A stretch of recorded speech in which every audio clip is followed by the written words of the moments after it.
Hey everybody, welcome back to another movie review. Hope you guys have been enjoying the content on the channel as of late. As you can tell, I am keeping my voice relatively low for this review just because it is going on pretty late. So excuse me if my voice is pretty low. I will do my best to adjust the volume so you guys can hear what I'm saying. But just trying to keep it low for this review just because it's getting a little late. And I will also be making this review rather short just because I don't want to wake up anybody. But just get down to it. This film I just finished watching and have some thoughts. The film that we're going to discuss is a film called The Listener, which was directed by Steve Buscemi. That's Steve Buscemi, the actor Steve Buscemi. Written by Alessandro Kamen, whose credits I'm not familiar with, only for a film called Thank You for Smoking,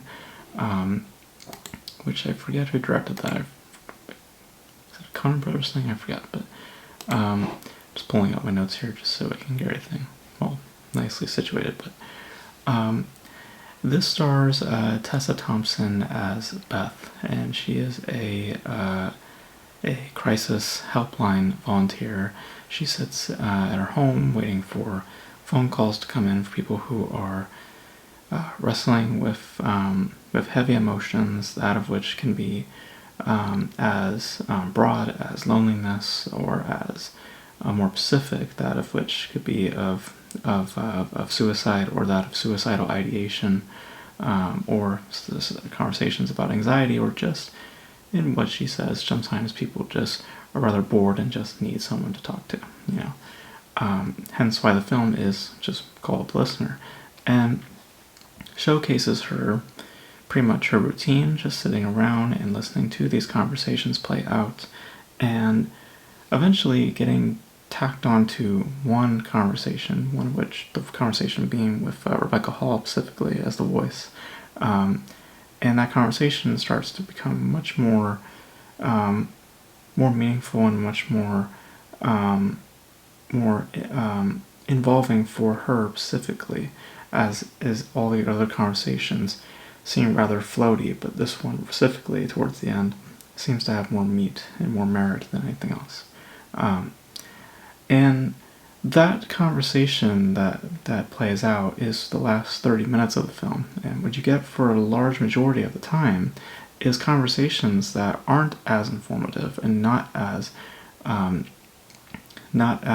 reflective to our main subject, because the main issue that the film has for me is that it runs on the energy of its pretty self-explanatory situation, leaving a lot of the examination of the character that we are following pretty much left in the background, or lack thereof, until the very end, when we do get a sense of what that character is and what's motivating them, and for giving some understanding to that character's loneliness. Because the real examination of this is about the situation, the sort of profession that she has, and the sort of stress and the sort of lonely-like existence that can be when operating in this sort of field. But not so much in her personally, what is making her feel the way she is feeling, why she has this air of loneliness to her, this rather distance that she has with her clients. It's very apparent when you see on her face, which, with Tessa Thompson's credit, it's a fairly committed and subtle performance that also is well expressive. But what's lacking a lot is the understanding to that character's emotions. What is creating that distance? Is it the job? Is it the past events? Is it due to potentially the pandemic, as it seems that the pandemic is a factor to the story as well? At least it is sort of suggested that it is taking place within the pandemic, but there seems to be no sign of any quarantine specifically. So there's a real vagueness to what is her current situation. They give you ideas to her past, about her being an alcoholic, things involving her family, and giving you an idea as to why she is doing her current job, but it is not giving you much of a an idea of her current emotional state or what is motivating that current emotional state. Just sort of little things here and there, but not solid answers. And even those sort of the sort of vagueness that is presented is not given until quite literally the last 30 minutes. For a large time, we were listening to conversations, and those conversations are just as they are. They're just standalone. They don't reflect the character in any way. So I think it's a misjudgment of just the conversations that are being given, because I think that if the conversations had more to the character, to where something like Perfect Days, where you see like a word or some sort of subject triggers that character, you see how the actress's face may drop, that would be more interesting, and that may give more of a reason for why things have to be so isolating and so specific, and rather redundant in a certain quality. But that sort of thing doesn't exist. And what you get is a lot of conversations that are just there and running real dry in overall interest as a result. So I think that has a good performance. I think that the overall concept, this very isolating nature, where it's pretty much just set in one home, and again, in just who we're following, literally just one subject to play with, I think that it has an interesting pitch. But I think that what is lacking is more of an understanding to the person that we are following, to the subject that we are following on a more deeper level, and is more interested in the literal situation, what is self-explanatory, and not what isn't. It's more concerned with just having the self-explanatory elements take shape and have that take priority, and not give us answers to the things that aren't so self-explanatory, the more rudimentary things, specifically with that character.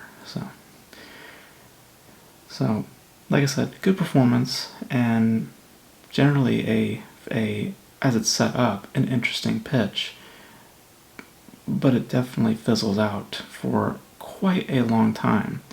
Not until Rebecca Hall shows up do things really start to flare up, because then there seems to be a marriage of where the conversation and the character are both benefiting. But for a large time, there is not much of a benefit to how things are being structured, and as a result, I was pretty bored. So I'm pretty tuned out as a result.